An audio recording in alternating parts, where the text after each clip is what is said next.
of the year. This is Perry Reynolds with the International Housewares Association. A couple of housekeeping issues to begin with. You can submit questions at any time using the question box on your screen. Stu will take your questions at the end, so we'll collect them all up here and we'll ask them at the very end. Also, so that you're aware, this webinar is being recorded and will be available later on our website at housewares.org, and each of you will get an email telling you where that is on our website in case you want to share it with some of your colleagues. Now on to our speaker. Combining a unique background in manufacturing, communication, and trade association management, Hugh Rushing brings in-depth knowledge to bear on the cookware and bakeware industry. After college and following an early career in advertising and broadcasting, Hugh spent nearly 15 years manufacturing and marketing consumer products, including cookware. In 1992, Hugh joined the Cookware Manufacturers Association. Under its leadership, the association has expanded to represent every major brand of cookware and bakeware market in the United States. He has a global view of cookware and bakeware and its trends. He's been a frequent guest and panelist for numerous audiences and an authority on every aspect of kitchenware from materials to marketing. Won't you join me in welcoming Hugh Rushing? Thank you, Perry, and good afternoon, everyone. We appreciate your taking time out of your busy schedule and probably what's one of the busiest quarters of the year to join us for an update on the trends and the techniques and what consumers are thinking and doing when it comes to the category of cookware and bakeware. This is our fourth webinar for IEHA, and I think each one has been a little bit better attended than the last, so that's good, and we appreciate again your taking time in your schedule for today's information. As Perry mentioned, I spent 15 years in the manufacturing and marketing of cookware and bakeware amongst other consumer products. I've been now with the CMA as Executive Vice President for 22 years. I also spent 12 years as an adjunct professor of marketing and management at the University of Alabama at Birmingham in the Collette School of Business. And even back in high school and college days, I had experience on the retail floor as well. It wasn't cookware, but I got a great education in retailing from a person with a lot of experience in retail stores. Just a word or two about our mission and who the association serves. The association really wants to promote the optimal and appropriate design, the production, sale, use, and servicing of cookware and bakeware. We do that in several ways: quality standards development, the sharing of information, educational outreach, and impartial communication. And that goes out really to three different groups.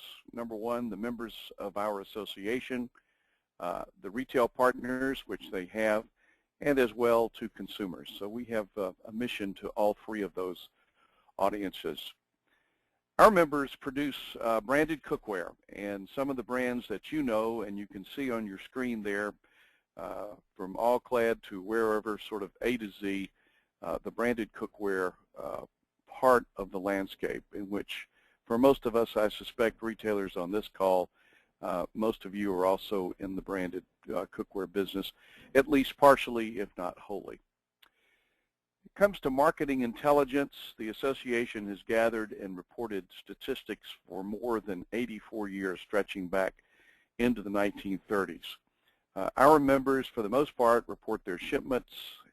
The association then monitors each and every import record for cookware and bakeware. And our statistics, which we gather and disseminate, represent shipments to all portions of the market, not a single channel or just a few channels of distribution. In other words, we try to cover the waterfront. There are always some surprises when you do that, and you'll see that in some of the information a little bit later in the presentation. So now let's open the envelope and give you a look of where we were at the end of 2013 and where we are after about 9 months of 2014. Last year, 2013, aluminum cookware, we estimated at $1.126 billion at retail. That was an increase of 18% over the 2012 shipments. So far in 2014, aluminum cookware is down 5.5% over the 2013 2013 year in shipments at this stage of the year. For the full year of 2013, stainless steel cookware was up 7% over the preceding year. And so far this year, stainless steel is up about 1.1% over 2013 at the same time in the year. The aluminum decline that we have seen has been in thinner gauge, anodized, and in heavy gauge colored materials, while the stainless steel increase that we have seen has been up sharply by 5.3% in the multiply product. The mid-price segments of the stainless category have declined somewhat year over year. When it comes to cast iron, porcelain on steel, and copper, and we combine these in order not to reveal individual companies' sales, we find that 7% in 2013 over 2012, and so far in 2014, that category is flat year over year. After a 7% decline in 2012, in 2013, we estimate that bakeware rebounded 14% in 2013, up to $420 million. And so far in 2014, bakeware is up 13% over 2013. That should say, not 2014. For the full year in 2013, our kitchenware category flat compared to 2012, and so far in 2014, kitchenware is 26% up over 2013. And I know someone is already thinking and typing the question probably, what in the world is kitchenware? Well, we count kitchenware as not gadgets, but those products which many of our members manufacture and which many retailers import, such as mixing bowls and colanders, which are not specifically designed to go into the oven or on top of the stove, but are nonetheless used in the production or in the cooking process in the kitchen. Tea kettles, always an interesting category. For the full year of 2013, $49 million. That was up 24% over the year previous. And so far in 2014, tea kettles are down 28%. We've been seeing this for ever since I've been in the CMA business. Tea kettles are a very cyclic sort of business. They're up one year, they're down one year. They're up one year, they're down one year. So I think we're just seeing sort of the natural oscillation of that category. They lose favor for a year sometimes, but then they come roaring back.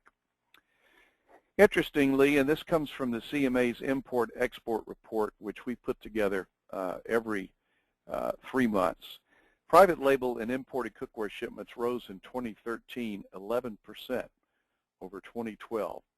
Not surprisingly, China remains a major producer of cookware and bakeware and kitchenware that's imported into the United States. The first 6 months of 2014, in other words through July, or through June I should say, imports were down 6% over the 2013 year in dollars and down 5% in units.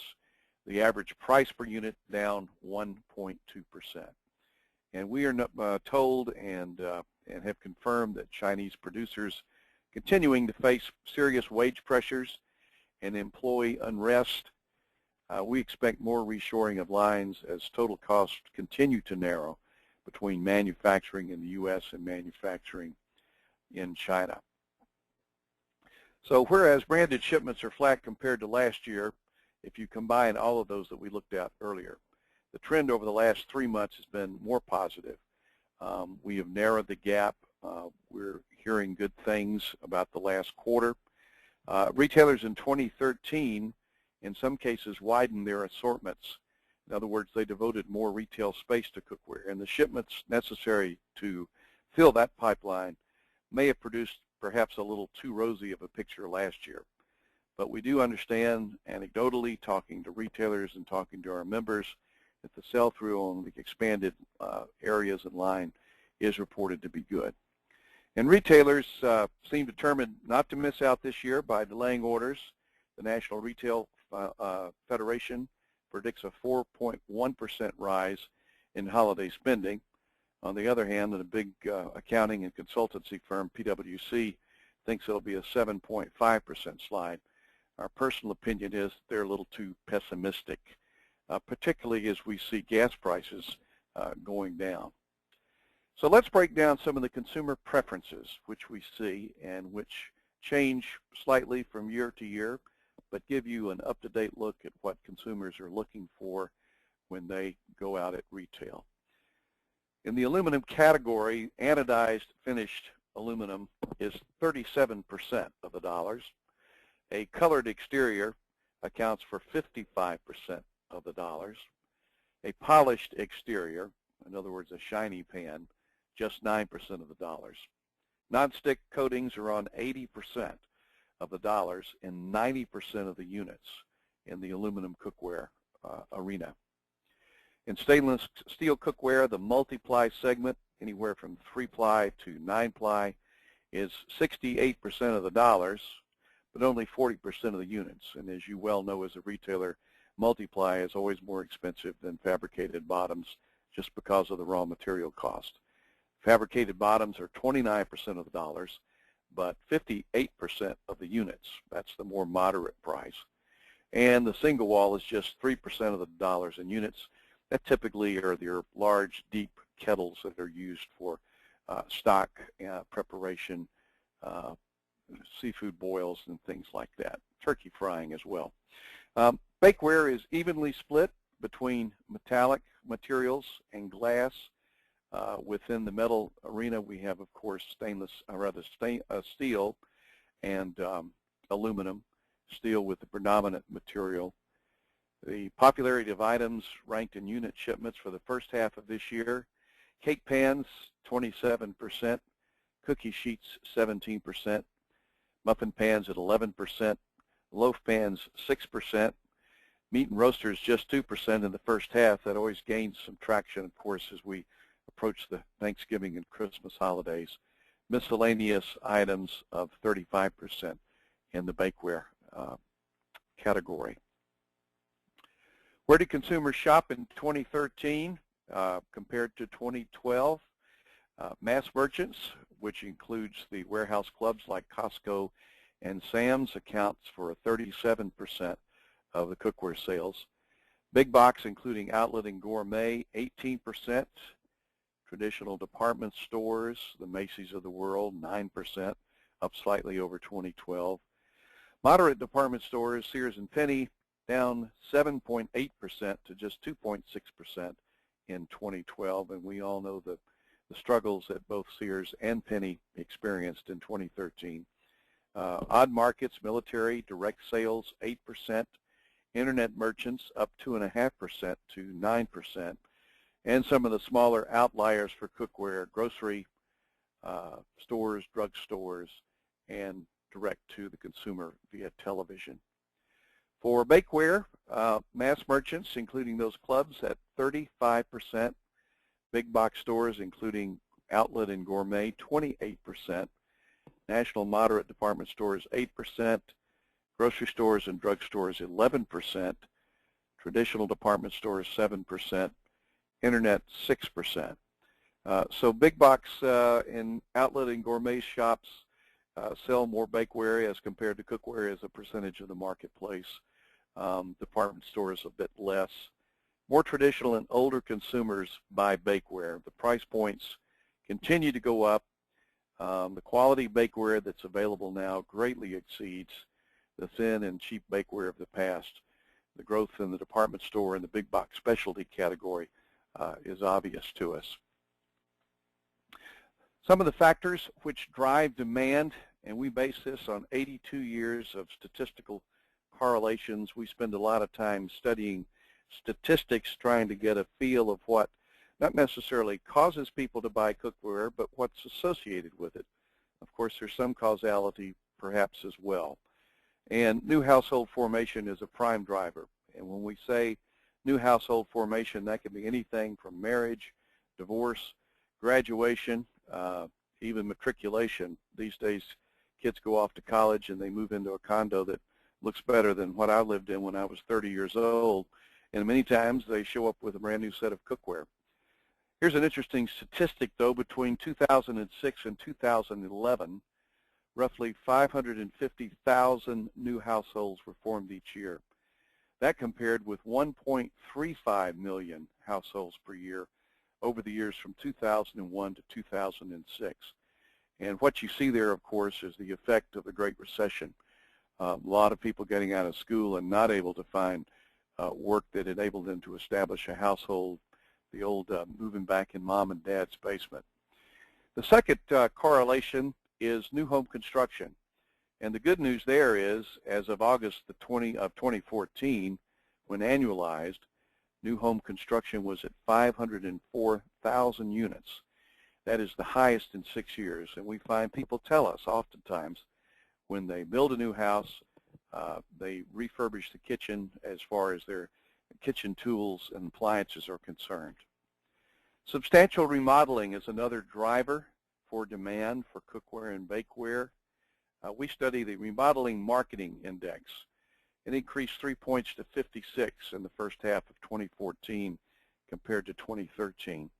And remodeling jobs valued at $25,000 or more, that rebounded to a 54 figure. Anything above 50 means the demand is increasing and higher activity. And kitchen remodeling typically is at the higher end of that scale at $25,000 or more. Doesn't surprise me. I just was looking at a kitchen light fixture today for $335. I think maybe we should all, instead of being in the cookware business, perhaps we should be in the lighting fixture business. General economic uncertainties drive demand. Another thing that we take a close look at are restaurant visits and what percentage of a family's food budget is being eaten outside the home. And when we find times get tough, people tend to cook more. They tend to stay home more. They buy more cookware and bakeware. Here's an interesting statistic, and the word FRED, that comes from the Federal Reserve. This is their economic data from the St. Louis Federal Reserve Bank. Always some interesting stuff they have. This is the employment level for people between 25 and 54 years divided by the population that's aged 25 to 54 that's not institutionalized, i.e. available to work, as opposed to people who might be imprisoned or for what other reason disabled, not able to work. It's a very interesting thing. You can see very distinctly the drop really beginning in 2000 and even continuing after the 2001 recession. Bump back up to getting close to 81% right at the height of the boom, and then a very sharp drop-off heading down to below 75%. And as you see, as we approach 2014 there, we're still struggling to get back to where we were. We're still not back to where we were. So that's one of those things which propels people perhaps to stay home, to not be as free with their money eating out, and it may bode well for our industry in cookware and bakeware. Another factor which drives demand, the more entertaining the consumer does, the more likely they are to buy and expand and use cookware and bakeware in the home. It's a social product. Oh, incidentally, I put a little note here under number 4, general economic uncertainties. The Consumer Confidence Index in October, this just came out yesterday, hit a new high of 94.5, which I think bodes well for a very good holiday season. Back to entertaining, for a long time we wondered about how could you figure out something that would correlate with how much entertaining do people do. And we found, again, using FRED, all of the employees at retail trade in beer, wine, and liquor stores in California. This is one of those really oddball statistics which tells you something. It tells me that if people are entertaining, they're probably buying more spirits, more wine, more beer than they would normally. And you can really see sort of a gradual tail off into the mid-2000s, and then a sharp drop-off right before the recession, which is shaded there in 2008. And then a rather sharp increase up to over 15,000 people, back to where they were in the 1994 era. So we sort of think we may have found something that will allow us to estimate entertaining interest by consumers by looking at this chart as we go on in time. Consumers give us reasons for buying new cookware. The most obvious reason, which is not surprising, they feel like their cookware is worn out. 34% will say that they have a specific recipe that calls for a pan. 26% are affected by the aesthetics of their old cookware. It just doesn't look good. 8% want to improve the look of their kitchen. 3% have got a new range purchase, and 2% of the people have remodeled their kitchen. Two consumer segments we think of when we think of consumers and demand. We have the one that wants the easy and the convenient way, the time-stressed mother. The other person that looks at cooking and baking as a way to build skills and explore new dishes. Cooking for them as a hobby and a lifestyle. And we have to really think of both types when making selections for retailers, I think. For the person that's trying to save time, you focus on obviously the time-saving benefits, the ease of use for that time-stressed consumer. For the other person who is sort of more into the hobby of cooking and exploring it, focus on the building skills and the social aspects of cooking for that segment. And here's a wonderful statistic. Within a 10-year period, 90% of American consumers will replace their cookware. That means with 115 million households in the United States, that means over 10 million households replace their cookware each year. And for standalone gourmet stores and small gourmet chains, this translates, according to our estimates, into around 200,000 retail replacement buys, estimating at over $95 million in retail. Some of the trends in cookware, and you may have some questions about this, so I hope if you're thinking of questions, you're busily typing away. Ceramic nonstick seen by some consumers as environmentally friendly, extending the desire for healthy cooking. TV marketing, even though the direct marketing of cookware on television is not a very large percentage, does pull the product into retailers, and effective direct marketing helps build demand at a retail level, even for gourmet stores. The color revolution continues, brighter colors, allowing for updates without incredibly high costs. Cast iron also continues its remarkable resurgence, both in the raw category as well as the enameled or the colored product. Some of the changes we see in channels for cookware and bakeware, one of which is brand blurring. Traditional brands are spreading both up and down the price point change. Both retailers and brands are challenged to come up with ways to protect their positions while at the same time growing their place in the marketplace. This is a challenge, obviously, because the retail space is limited. There's incredible competition. You basically grow sales by taking it away from somebody else or persuading the retailer to put more cookware in the line. Another channel change, Amazon sells everything, and we all know about that.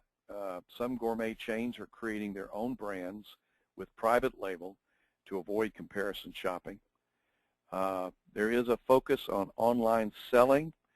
I would say one of the things that I talk to retailers about is don't skimp on your website or you risk losing customers. There's some great websites out there. They don't have to be terribly expensive, but then I see some that really don't help the cause at all. Supermarkets are growing more sophisticated with cross-merchandising opportunities, and I think that's another area that may pick up in growth in the next couple of years. Some of the consumer preferences and retailing strategies. Consumer preference, they want to feel the product, and they want the one in the box, of course. Strategy there outside, display the cookware outside the box. Consumers want to heft and feel it, and that's one reason they still do the majority of their shopping in person. Position samples at the same height as the average kitchen counter. That's anywhere from 36 to 45 inches if possible at the retail level. They seek information. Consumers want information. Train your staff and your salespeople to prompt for and answer their questions. We have some resources on our website at cookware.org under Tools, an introduction to cookware and bakeware that can help with staff training. Consumers seek affirmation. They want their confidence to be built. You know, good cooking is a combination of the right tools and good food along with simple techniques and instructions. Retailers have the ability really to give that sort of affirmation to people with the proper tools and a dose of self-confidence as well. Some consumer research shows the ranking of what matters to consumers when it comes to their selection of cookware and bakeware. Material being the largest one, 47%, followed by price at 29%, brand at 12%, and appearance at 12%. Cookware turnoffs for consumers, food sticks. They don't like it when their cookware starts sticking, and that's when they go out and start looking for new cookware. Loose handles, a problem that we hear from consumers about. Consumers don't like the handle getting hot. That's kind of a challenge sometimes because particularly if you have a metal handle, it's going to get hot if you leave it on the stove long enough. 22% tell us it's hard to clean. They don't like it when it gets hard to clean. Again, another trigger for shopping. And then 21% poor cooking performance, and that's probably contained within food sticks as well. Nonstick coatings are better than ever. Advances in materials and coatings, they're longer lasting. They have more scratch and heat resistance than they've ever had. The concerns that you get online and start reading about PFOA, we don't think it's penetrating to the consumer very deeply. Ceramic nonsticks are a mixed bag. There are good ones out there and some that aren't so good. Branded nonsticks are now not made with PFOA. No major producer of branded nonstick is using PFOA in any of their formulations. Ceramics currently in the United States have about 15 or 20% of the market, but that growth is slowing or declining in some cases. Overseas, where they were adopted very quickly in Europe, we're seeing a rather precipitous decline, particularly in the southern European market. Ceramic nonsticks need improvements, according to what people told Good Housekeeping in a survey that they did a little more than a year ago. You have to treat it like cast iron and season it all the time. It won't hold its seasoning. You have to use oil when cooking with it. I can't fry eggs with it without having them stick, and food begins to stick even with hand washing. Quality of manufacturing has increased in the last several of years. Here's another analysis of what consumers wrote about their cookware. Notice that durability and performance and quality really outweigh price, size, and weight. This is one of those interesting things where the more people mention something, the larger the type, so you can sort of see a ranking of what are important to consumers. The value equation has increased in manufacturing. The types and quality of cookware now is just amazing compared to what it was 22 years ago when I started with the association. There are more options than ever. Many more manufacturers have taken niche positions, so there are more brands out there to take advantage of from a retailer standpoint. Looking to the future, we think there are going to be alternatives to nonstick. They won't be challenged, though. The traditional nonstick won't be challenged until the food release attributes match traditional materials. More made in USA as more producers are returning to domestic manufacturing. We held a seminar for our CMA members back in September and had as a guest speaker the Reshoring Initiative, a nonprofit firm which is based in Chicago. They predict by 2017 that manufacturing cost in the United States will be equivalent to manufacturing costs in China. A wider array of worldwide quality brands are in the United States now. The Europeans, quite frankly, see us as the only growth market due to the stagnant EU economy. So you see some of the brands over there which are in the United States on offer now. And because of flexible and lean manufacturing, it's much easier to get non-comparable offerings from existing manufacturers. They can turn on a dime now. They can change a color or a set configuration on the line in just a very few minutes compared to the good old days when it would take hours to change over on a line. And we think to the future, too, there may be less emphasis on celebrity endorsements. That tends to be cyclic anyway. It was at a high point 3 or 4 years ago, but with some of the things which have occurred in the marketplace, we think there perhaps is going to be less emphasis on celebrity endorsements when it comes to consumers. Some resources from the association as we wrap up here and get ready to answer your questions. Our website, cookware.org is available. We have a blog, cookwareandbakeware.org, where we periodically write about cooking and materials and new products and things like that. We have an Ask the Experts place on our website for consumers as well as retailers. They can ask us questions and we get back. We answer those every morning. That's the first thing we do, is sit down and respond to those as they come in. We have the Guide to Cookware, which is available to retailers, which is really a very intensive sort of course, if you will, which really starts out about how foods cook, takes you all the way through the materials, the way cookware is made, the way handles are attached, lots of good information. Many retailers find that of value to their floor personnel. They can read through it at their leisure. We also have many of the chapters online at our website as well, which is available anytime.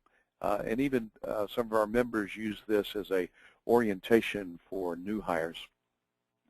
We have an iPhone and Android app called Find My Cookware and Bakeware, which enables the consumer to be steered to specific cookware depending on what sort of food they want to cook, their familiarity with cookware materials. We try to guide them, just have them answer several questions. They're free downloads.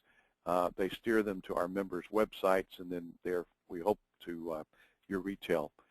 We do seminars and training. We're happy to come as we're available to do seminars and training on a retail level for people, you know, a couple of hours, hour, whatever long is needed, are needful and helpful in any of the materials that we have covered in today's presentation.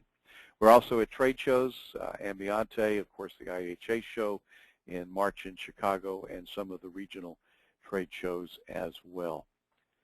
So time for questions, and somebody is going to jump in here and read some off, I hope.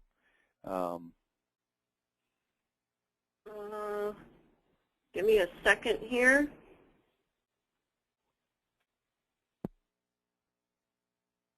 While sets may predominate in cookware sales, are there any open stock cookware items that are experiencing increased sales? I can answer that question, but I would have to do research. It really depends on the price point. Moderate price and promotionally priced product is much more likely to be sold in the set. Higher ends tend to be sold at open stock, and if not sold in the set, there may be a discount for the second or third item, but not, you know, specifically in a set configuration. But I would have to research that. That would be a rather complex question, and it would also turn on the price point and the material of the stock. And somebody wasn't able to find my Cookware and Bakeware app on the Apple Store. Okay, I'll check on that. Last time I checked, it was there, but we'll certainly check on that. Those two are the only questions we have at this time. The only questions? My gracious. Well, you did such a good job, Hugh, that nobody has any questions. Well, that's nice to think about. I hope that's the case. I certainly want to thank you for sharing your wisdom with us, and everybody who's on this webinar will know how to get a hold of you based on what they've seen before. And as I mentioned when we started out, a copy of this webinar will be on our website. Oh, one more question's coming in. Another question just came in. What new material do you see as a new and upcoming material for cookware? As far as base materials, I don't know that there's any out there that's on the horizon. It's pretty much the standard stainless steel, cast iron, copper, and aluminum is the base materials. I really don't. I don't see. Every once in a while, somebody will come along with a. I know some people remembered seeing this year the lava pan, which was a pan that was filled with some sort of non-conductive material, which was very heavy, and once it heated up, it probably did a pretty good job. But it again was sort of trying to improve on something that difficult to improve on. So I don't see anything coming down the road at the present time, and I don't know of anything that's in a dark closet somewhere. And a follow-up question to that is, what about interior, something like ceramic, something new like ceramic? Well, people are constantly working on interior coatings and food release coatings. I'm not privy to the chemistry always behind that, but I know that it's a constant improvement going on, an attempt to improve the ceramic. People are researching ways to try to make it more freely food releasing and make the release factor last longer. There's some sub-microchemistry that you can do to do that. But still, the major release component of most ceramics is a silicone oil, and once that is out of the pan's pores, then it doesn't have a natural sort of hydrophilic quality like traditional nonstick does. Still very hard and still very smooth, but it doesn't repel the water molecule that you find in food nearly as well as traditional nonstick does. Do you have any reports on color? Colors. What are the top colors? I always defer to the nice people at Pantone about that, and they're usually pretty right because everybody uses Pantone as a guide for what's coming down the road. You know, we've had some interesting kind of gold tone colors hit the marketplace this season. We'll see how the sell-through is on that. I get the impression that more muted colors are perhaps coming more to the fore than they have in the past, as opposed to the extremely bright colors. You look at you know, firms and offerings from companies like Creuset, who spend a great deal of time working on colors. You saw their introduction this year of sort of a palm green effect on their wares. So sort of the golden look that we've seen on another brand. I think it's Analon has come out with this fall season. So perhaps more muted colors, some more metallics are on the horizon. But again, I always go by the Pantone display at the Housewares show, and that's where I get my ideas about what colors are coming down the road. The next question is, in bakeware, are you seeing more quality offerings even at lower price points? Absolutely. Bakeware is something that has really gotten much more sophisticated in the manufacturing. Basically, it's because of the use, I think, of coated steels like aluminized steel, which is much more resistant to warping than aluminum was. So the steel bakeware category is really enabled a much more durable product to be produced at a reasonable price. Even what used to be thought of as low-end bakeware, if you used to go to the grocery store and you know what I'm talking about, you could see the $1.50 cookie sheet, which the first time you used it, it then rocked on your countertop. That's all being replaced now by a better quality bakeware. Okay, the next question, are there fluids other than silicone that are added to ceramic-based non-sticks for release? There may be, but I'm not aware of them, but I'm not privy to the formulations which go into the release materials or those formulas. Those are typically proprietary by the coating manufacturers, and so I do not know that. Okay, and then besides color, what are the trends? What other trends are out there as far as spatters and pad printing? Much more interest and much more items being shown that have an interior pattern, if you will. The word spatter was mentioned. Some people called it a speckle. It does give a different look to the pan. America has always been traditionally pretty conservative in the case for the inside colors of the pan. Despite a lot of efforts, black still seems to be one of the most popular colors, but we are seeing a product that has a speckle on the inside, so that either complements the exterior color or becomes the color of and if you have a polished exterior of the product. Those sorts of interesting inside colored products are much more popular in Europe. You see some stuff in Italy which is just absolutely wild. I saw one, I think it was last year in the Germany Ambiente show, which was bubblegum pink. I'm not sure how much I would want to cook on something that looked like that, but nonetheless it was being shown. But I do see a trend towards more color and textures and patterns on the interior of the products. Okay, Hugh, I think we have one last question from somebody I think must know you. They want to know what your prediction is for the World Series winner tonight. Oh my gosh, who knows? I'll tell you what, I guess I'm rooting for the Royals just because I like the underdog, and if they just play half as good as they did last night, I think there'll be a lot of celebrating in Kansas City tonight. We'll check back in with you tomorrow on that one. Thanks a lot, Hugh. We really appreciate your time. And again, to everybody, you can find Hugh's contact information if you've got further questions in the presentation. And we'll talk to you again soon. Very good. Thanks, everyone. Thank you, everybody. Bye-bye. Hey, thank you.